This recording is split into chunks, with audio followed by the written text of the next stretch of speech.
Hello students, most welcome in NP Sharma classes, and we are discussing about the kinds of noun. During the last time we were discussing about the kinds of noun, and you have completed the first kind of noun, proper noun, and we have told you that the proper noun is the name of person, city, town and village. ये चीज़ें हमने proper noun के अंतर्गत पढ़ी थी जब हम classification उसका पढ़ रहे हैं। अब नेक्स्ट आते हैं हम, इसके बाद सेकंड था हमारा दूसरा काइंड कॉमन नाउन, और ये मोस्ट इंपॉर्टेंट था कॉमन नाउन। तो आप कॉमन नाउन को जान लीजिए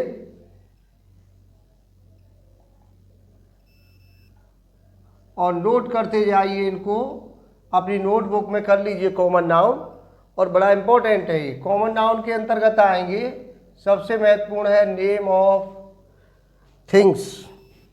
नेम ऑफ थिंग्स, अब आप जानते हैं नेम ऑफ थिंग्स कितनी सारी वस्तुएं हैं दुनिया में, अनगिनत हैं, नंबरलेस हैं, वो सभी कॉमन नाउन के अंतर्गत आएंगी। फॉर एग्जाम्पल जैसे आप देख लीजिए, जैसे आपका है pen, table, chair, book, bus, scooter, motorcycle, etcetera etcetera, all these are common noun. और क्या आएगा कॉमन नाउन के अंतर्गत?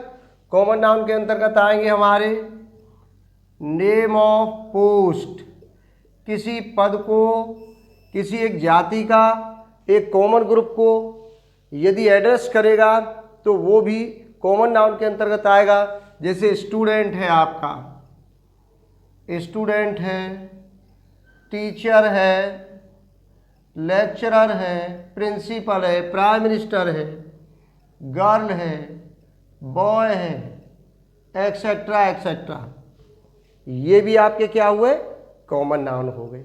नेक्स्ट आइए, नेक्स्ट आएंगे नेम ऑफ एनिमल्स। आपके एनिमल्स के नाम इसी में आएंगे, चाहे काव है, dog, horse, camel, lion etcetera. Name of vegetables, समझ गए होंगे, वेजिटेबल्स के नाम भी इसी में आएंगे। जैसे पंपकिन है, कद्दू काशी फल, रेडिश है, कैरट है, etcetera etcetera. Name of, next आएगा आपका नेम ऑफ फ्रूट्स। फलों के नाम भी आपके इसी में आएंगे, फलों के नाम भी आएंगे। जैसे मैंगो है, एप्पल है, ऑरेंज है, जितने भी हैं। और क्या आएंगे? क्रिएचर्स, जो भी कीट पतंगे हैं, छोटे कीट पतंगे सभी इसी में आएंगे। मॉस्कीटो है, आंट है, बटरफ्लाई है, ये सभी इसी में आएंगे। चाहे वो आपका बटरफ्लाई है, चाहे वो आपका मॉस्कीटो है, एक्सेट्रा। तो अब देख लीजिए इसका दायरा कितना बड़ा हो गया। ये कॉमन नाउन है हमारे। तो कॉमन नाउन के अंतर्गत आपके नेम ऑफ थिंग्स आई हैं, name of vegetables, name of fruits, name of animals, और किसी पोस्ट की ओर संकेत करता है। जैसे चाहे वो टीचर है, लेक्चरर है, प्राइम मिनिस्टर है, मिनिस्टर है, पोस्टमैन है, पोस्ट मास्टर है, गर्ल है, बॉय, एक जाति का बोध कराएगा, वो हमारा कॉमन नाउन कहलाएगा। तो ये हो गया हमारा कॉमन नाउन।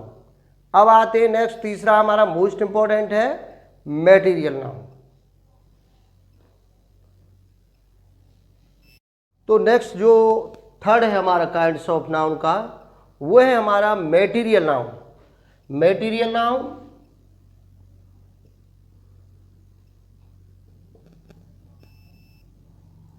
तो ये तीसरा था हमारा थर्ड मैटेरियल नाउन। ये है पदार्थवाचक। और इसके अंतर्गत आएंगे आपके द नेम ऑफ मीटल्स।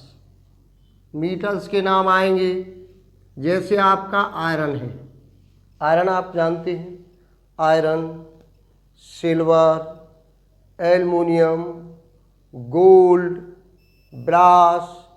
अब समझ जाइए इनसे कि ये सभी एक मटेरियल है। तो आपका चाहे वो आयरन हो, लोहा हो, चाहे वो आपका कॉपर है, तांबा हो, गोल्ड हो, सोना, सिल्वर हो, बस इसी से समझ जाइए। इसके अलावा मटेरियल नाउन में और कोई भी नाउन नहीं आएगा। और इससे पूर्व हम ये आर्टिकल के चैप्टर में आप पढ़ चुके हैं कि before material noun we do not use any article. किसी भी आर्टिकल का प्रयोग हम इससे पूर्व नहीं करते हैं। याद रखो, the iron, A iron, an iron नहीं होगा, न सिल्वर न कॉपर, किसी के साथ नहीं करोगे। अब आता हमारे तीसरा हो गया, चौथा हो गया हमारा कलेक्टिव नाउन।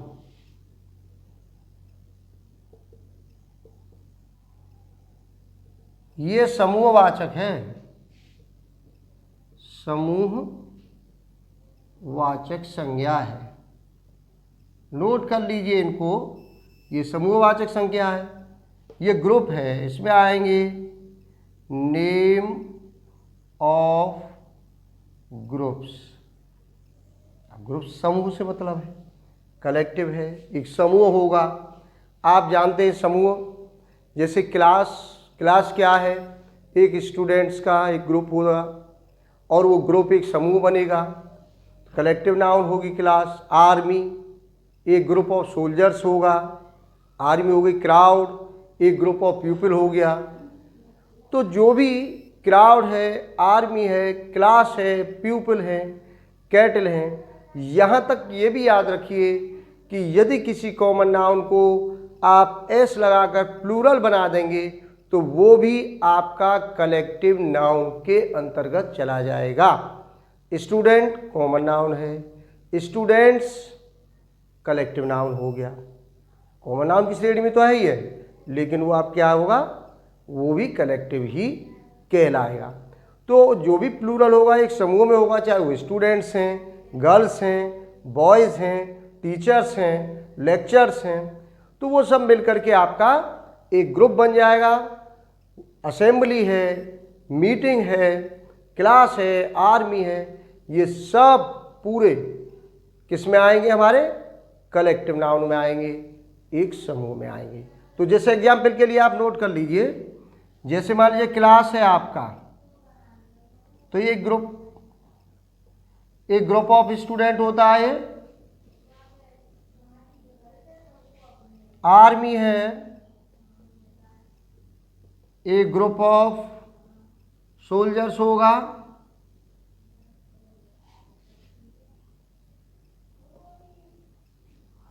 चाहे वो असेंबली है, एक्सेट्रा एक्सेट्रा, इन्हीं से समझ लीजिए आप। क्लास, आर्मी, क्राउड, ये सब क्या हैं, चाहे वो क्राउड है, जो भी है, ये सब हमारे कलेक्टिव नाउन के अंतर्गत आएंगे। तो ये जरूरी है। ये देखिए एग्जाम में पूछा जाता है आपको कि एक आपको मिक्सिंग करके वो proper noun, common noun, collective noun, material noun, ये सबको देगा। 4 ऑप्शन में भी देगा। यदि मान लो ऑब्जेक्ट टाइप कोई टेस्ट हो रहा है, टेट का हो रहा है, जो भी होते हैं, तो उसमें क्या है कि आपको ये पूछ लेगा कि इसमें से pick out the collective noun. तो उसमें कोई प्रॉपर नाउन हो, कोई भी हो, तो उसमें एक आपको कलेक्टिव नाउन मिलेगा। कलेक्टिव नाउन आप जान गए, एक समूह होगा। किसी में एस लगा है तो समझ जाइए, हो सकता है सभी में तो नहीं लगता है, बहुत से नाम ऑलरेडी ऐसे हैं जो एस को फॉलो करते हैं, लेकिन वो भी एक मोटे तौर पर देख लीजिए कि एस लग करके वो प्लूरल बन गया, एक कलेक्टिव तो नहीं हो गया है। या आप उस मीनिंग को समझिए कि जो एक समूह के रूप में अपना एक्सप्रेशन दे रहा है, तो आपका कलेक्टिव नाउन होगा। और जब अलग अलग आप सबको समझ लेंगे, प्रॉपर नाउन को अलग समझ लोगे आप, और कॉमन नाउन को अलग समझ लोगे, मटेरियल नाउन को, इन सब नाउन को आप जब ध्यान से अलग अलग इनका क्लासिफिकेशन कर लोगे, तो फिर आपको इनको पिक आउट करने में कोई भी दिक्कत नहीं होगी। इसीलिए उंगलियों पर याद रखिए कि प्रॉपर नाउन के अंतर्गत ये नाउन, कॉमन नाउन के अंतर्गत ये नाउन, और मेटीरियल नाउन के अंतर्गत ये नाउन और कलेक्टिव के अंतर्गत ये नाउन आते हैं। तो ये हो गया हमारा, आप समझ गए होंगे, कलेक्टिव नाउन हो गया। अब नेक्स्ट आते हैं, तो नेक्स्ट आते हैं हम, इसके बाद हमारा लास्ट आता है, पांचवा है हमारा एब्स्ट्रैक्ट नाउन। तो ये लास्ट है हमारा नाउन का जो काइंड है, ये एब्स्ट्रैक्ट नाउन है।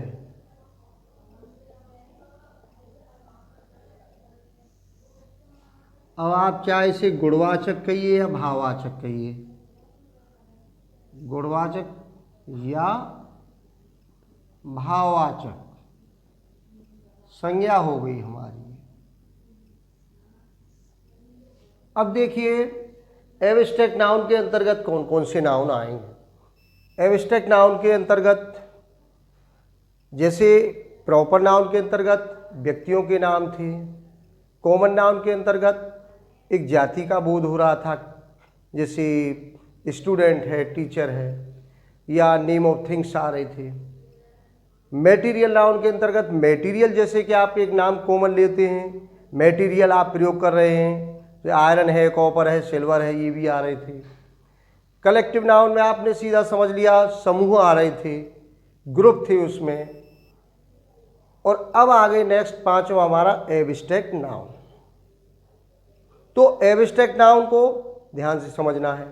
एब्स्ट्रैक्ट नाउन कौन से नाउन होंगे, इसके अंतर्गत कौन कौन सी चीज़ें आएंगी, तो ध्यान से समझिए कि abstract noun, a thing we can not seen by the eyes, we can not touch by the hand, only felt by heart, called abstract noun. We can not seen by the eyes, आंखों से दिखाई न देगी, ऐसी वस्तु जो आंखों से दिखाई न दे। We can not touch by the hand, हाथ से छू न सकें। ओनली फेल्ट बाय हार्ट, केवल हृदय में महसूस करें। कॉल्ड एब्स्ट्रैक्ट नाउन, उसे हम भाववाचक संज्ञा कहते हैं। तो दुनिया में जो वस्तुएं हमें न तो आंखों से दिखाई देती हैं, न जिनको हम हाथों से छू सकते हैं, इसके अलावा जो भी वस्तुएं बचेंगी वो हमारी एब्स्ट्रैक्ट नाउन होंगी। तो सोचिए, डीपली सोचिए कि वो कौन सी थिंग्स हैं जो हमें आंखों से दिखाई नहीं देती हैं और जिनको हम हाथ से छू नहीं सकते। इसके अलावा जो भी बचेगा वो एब्स्ट्रैक्ट नाउन के अंतर्गत आएगा। तो सोचिए, बताइए उनको। चलो हम बताते हैं कौन सी आएंगी। वो चीज़ें आएंगी जैसे आपकी ऑनेस्टी है,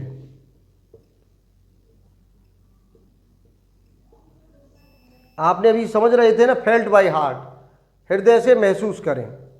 तो हृदय में जो चीज़ महसूस करें, जैसे ऑनेस्टी है, ईमानदारी है, दिखाई नहीं देती हमें, न हम उसे छू सकते, केवल क्या करते हैं, महसूस करते हैं। लव क्या करते हैं, केवल महसूस करते हैं। अफेक्शन, स्नेह दिखाई नहीं देता, महसूस करते हैं।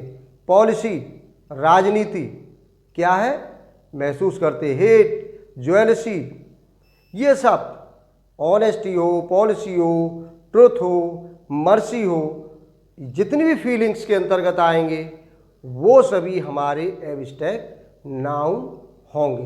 तो 5-6 एग्जाम्पल लिख ले और उसे पता लग जाएगा। जैसे ऑनेस्टी है आपकी, पॉलिसी है आपकी, हेट है, मर्सी है, दया है, लव है, अफेक्शन है, एक्सेट्रा। ये हमारा क्या हो गया, एब्स्ट्रैक्ट नाउन हो गया। तो we have completed all the 5 kinds of noun, so you should be remember and you should be count in your mind. अपने दिमाग में बिल्कुल इनको काउंट कर लीजिए, समझ लीजिए। नाउन समझना बड़ा ज़रूरी है, ये बेसिक चीज़ें हैं। इन्हीं से आगे चलकर जब सिंटेक्स में हम जाएंगे तो इसका बहुत बड़ा रूप करेक्शन का हमारे सामने आएगा।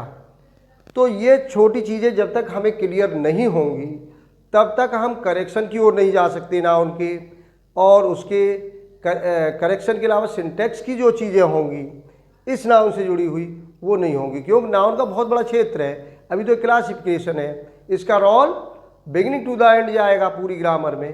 तो इसीलिए हर चीज़ को ये न समझें कि इजी है और मेरी समझ में अच्छे से आती है, पढ़ लिया है तो मुझे ज़रूरत नहीं है। नहीं, पढ़िए, बार बार। ग्रामर का यही रूल है, ग्रामर यही मैसेज देती है कि आपको कंटिन्यूअसली हर चीज़ को रिवाइव करते रहना है, अदरवाइज वो आपके दिमाग से क्या होगी, फ्यूज हो जाएगी, बिल्कुल आपकी दिमाग से मिस हो जाएगी, विस्मृति में चली जाएगी। इसीलिए इसे बार बार रिवॉल्व करते रहिए अपने दिमाग में। और यदि आपने मेरा चैनल सब्सक्राइब नहीं किया है तो ये आपका ही चैनल है, आप लोगों के लिए है, आपसे सब्सक्राइब कर लीजिए, क्योंकि मैं आपको वो चीज़ बताऊंगा जो एक लेक्चर में, एक कॉलेज में हर स्टूडेंट को, एक टॉपर को चाहिए, वो चीज़ मैं आपको हर वीडियो में उपलब्ध कराऊंगा। आपका चाहे वो क्लास हो, चाहे वो आपका कंपटीशन हो, चाहे किसी भी क्षेत्र में, चाहे आपकी रीडिंग, राइटिंग, डिस्कशन, जिस क्षेत्र में आप इंग्लिश को चाहते हैं करना, आप कहते हैं कि मैं स्पीकिंग करना चाहता हूं, तो याद रखिए विदाउट ग्रामर आप नहीं स्पीकिंग कर सकते। केवल आप बोल सकते हैं, लिख नहीं सकते। वो एक टेक्नोलॉजी है, बहकाते हैं कि इतने घंटे में बोलना सीखेंगे, कुछ नहीं होने वाला। यदि आपको एक स्ट्रॉन्ग इंग्लिश स्पीकिंग का कोर्स करना है, सीखना है, तो मैं आपको एडवाइस दे रहा हूँ, ग्रामर 100% आपको सीखनी पड़ेगी। यदि आपकी मदर टंग इंग्लिश नहीं है, कोई दूसरी है, तो ओनली ट्रांसलेशन मेथड ही आपको इसे सिखा सकता है, इंग्लिश स्पीकिंग को। वो आपकी एक रीडिंग में भी काम आएगी, कन्वर्जेशन में भी आएगी आपकी, और राइटिंग में भी आएगी। तो रीडिंग राइटिंग डिस्कशन, ये 3 एसेंशियल पार्ट हैं ग्रामर के, जो इस पर डिपेंड करेंगे। थैंक्स ए लॉट, बहुत बहुत धन्यवाद आपका। पढ़ते रहिए और रेगुलर वीडियो देखते रहिए।